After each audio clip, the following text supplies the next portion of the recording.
আমার পাশে আজকে ডক্টর জুবাইদা বসে আছেন, যার উদ্যোগে জিয়াউর রহমান ফাউন্ডেশনের মাধ্যমে যে বিজ্ঞান মেলার আয়োজন করা হয়েছে। এখানে আমি আরেকটি বিষয় তুলে ধরতে চাই। সকলেই ডক্টর জুবাইদাকে জানেন যে একজন ডাক্তার হিসেবে, একজন ভালো কার্ডিওলজিস্ট হিসেবে, একজন ভালো খুব ভালো কার্ডিওলজিস্ট। তার কিন্তু আরেকটি গুণ আছে।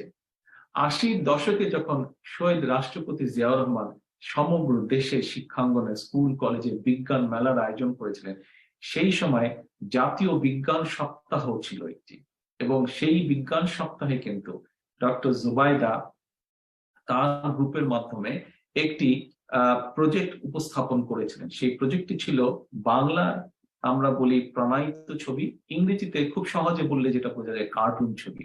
তারা হাতে এঁকে কার্টুন, তার গ্রুপটা হাতে এঁকে কার্টুন বানিয়েছিলেন, এবং সেই সময় ডক্টর জুবাইদা এবং ওনার গ্রুপ ফার্স্ট প্রাইজ পেয়েছিলেন। কাজে ওনার এই পরিচয়